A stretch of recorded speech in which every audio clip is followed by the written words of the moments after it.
আসসালামু আলাইকুম, কেমন আছেন সবাই? আশা করি সবাই ভালো আছেন, সুস্থ আছেন। কি অবস্থা সবার? তো একটা ভাইয়া কমেন্ট করছেন যে আপু আপনি যে কোনো একটা ভাষা বলবেন, সব ধরনের কেন ভাষা বলেন? আসলে আমরা গ্রামে বাস করি, সব ধরনের ভাষা বলা লাগবে এবং বলতে হয়, এটা নিয়ে বলার কিছু নাই। তো আমার কথা এবং ভাষা নিয়ে কেউ কখনো কিছু কমেন্ট করে নাই। হ্যাঁ, তো ভাইয়াকে ধন্যবাদ কথাটা বলার জন্য। আমার একটা ভাবি বেছে দিচ্ছে, কারণ উনি ক্যামেরায় আসবে না, আর উনি বলছে যে আমি ক্যামেরায় যাব না, এই জন্য আমি দেখাবো না আর কি। তো আমি এর সাথে লাল শাকটা বেছে তারপরে আবার চলে আসতেছি। সে হোক, লাল শাকটা ধোয়া হয়ে গেছে আর আমি ওই পাশ দিয়ে জাল ধরাই দিছি। মা মাছটা ঘষে নিচ্ছে, কারণ অনেকটা বেলা হয়ে গেছে, অনেকটা বলতে দুপুরের খাবার এখনো খাওয়া হয় নাই, তো এই জন্য আর কি তাড়াহুড়ো করতেছি। তো আমি এই পাশ দিয়ে যে চুলায় মানে কড়াই বসায় দিছি, তা আমি দিয়ে দিলাম সরিষার তেল।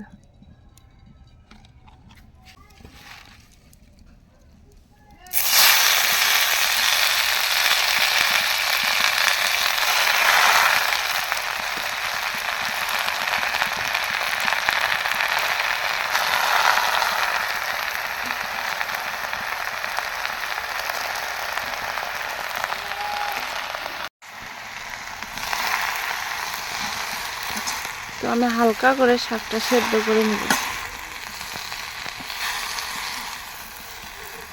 এই দেখেন, আমি শাকটা হালকা করে সেদ্ধ করে নিছি। আমি এই শাকটা মানে মা বাটবে আর কি, আমি বানাবো এই শাকটা মানে বড়া আর কি, বড়া বলেন আর বড়ি বলেন, যেটাই বলেন, আমি সেটা বানাবো। তা কোনো পানি নাই কিন্তু নিচে, আমি এখন নামায় নেব।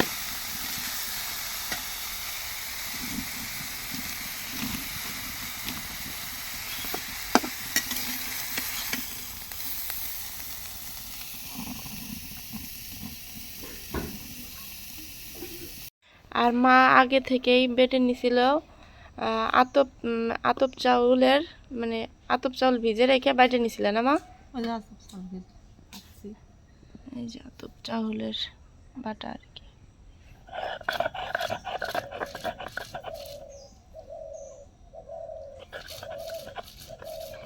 আমার মেয়ের এই খাবারটা খুব পছন্দ।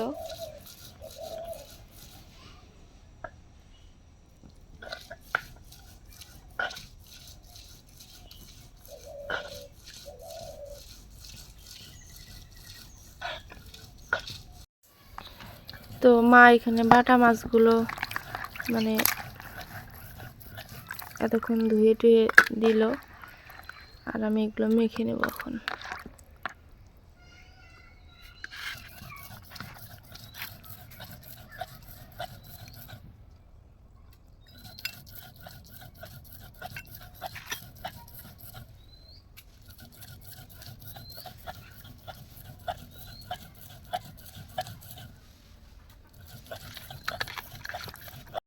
তো এইখানে আমি মাছটা মেখে নিছি, মরিচের গুঁড়া, হলুদের গুঁড়া আর লবণ, তাছাড়া কিছুই দিইনি, কারণ মাছটা রান্না করবে এই কারণে।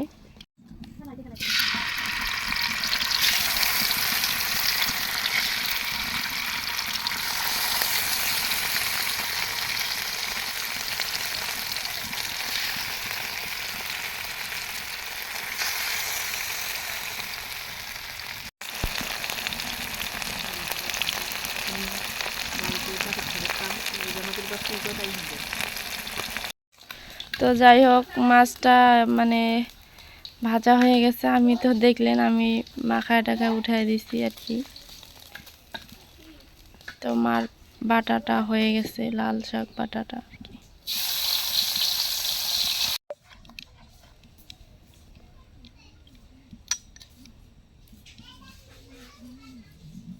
এটা দিয়ে দিল লবণ, তারপরে দিয়ে দিল হলুদের গুঁড়া, রসুন বাটা, জিরা বাটা, পেঁয়াজ বাটা, তারপরে দিয়ে দিল পেঁয়াজ কুচি,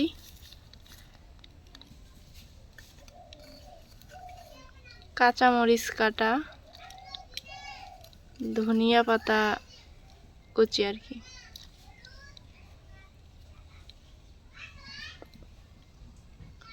তারপরে দিয়ে দিবে বেটে রাখা চাউলের ইয়া না মা, চাউল বাটচাও সে আতপ চাউল বাটা আর কি।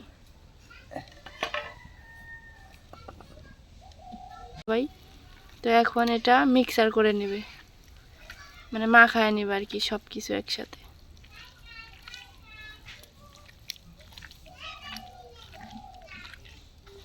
চাউলের মানে চাউল বাটা দিলে কি হয় মা? চাউল বাটা দিলে ভালো হয়, জিনিসটা আটা ধরে। আটা ধরে, সেটাই শোনার জন্য জিজ্ঞাসা করলাম।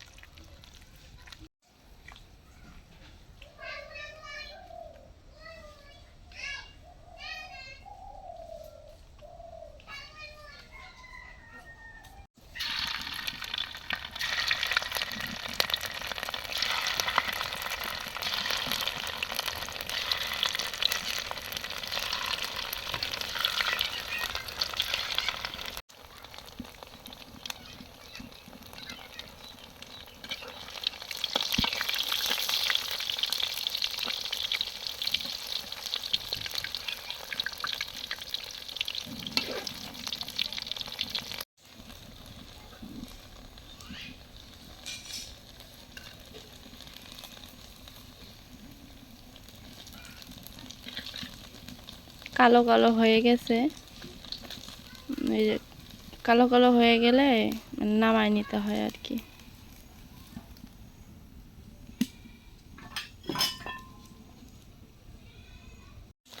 তোমার সবগুলোই তো ভাজা হয়ে গেছে না?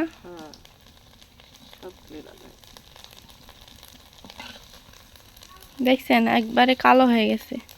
লাল শাক লাল লাই, ভাজলেই কালো। লাল শাক তো তাই।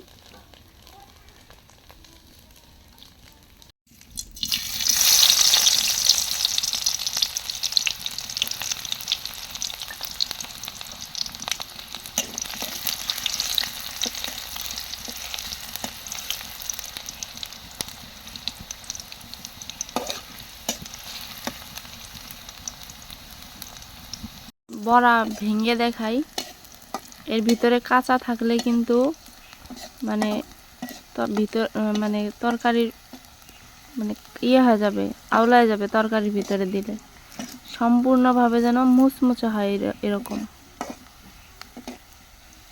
তাহলে মানে কোনো রকম গলে যাওয়ার সম্ভাবনা থাকবে না।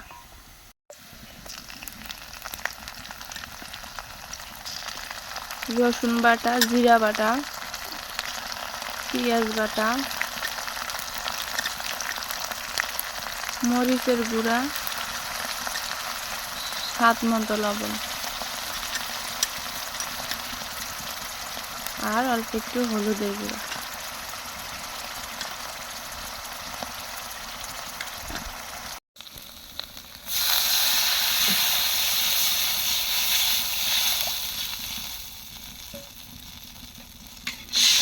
পানিটা একবারেই দিতে হবে, কারণ বারবার পানি দিলে হয়তোবা শাকটাও গলে যেতে পারে, মাছটাও নষ্ট হয়ে যেতে পারে। এই জন্য একবারেই পানিটা মা দিয়ে দিল, তাই না মা? একবারই দিয়ে দিচ্ছি খালি। এর ভিতরে আর কোনো রকমের ঝোল বা কষান করার জন্য কোনো প্রয়োজন হবে না, কারণ যেহেতু মাছ ভাজা এবং শাকটাও ভাজা, সেহেতু একবারেই পানিটা দেওয়া ভালো।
এই দেখেন একটুও ঝোল নাই, সব ঝোল খেয়ে নিছে।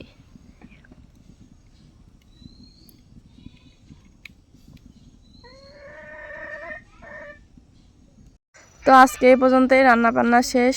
সবাই ভালো থাকবেন, সুস্থ থাকবেন। কে কখন খায় তার কোনো গ্যারান্টি নাই। আল্লাহ হাফেজ।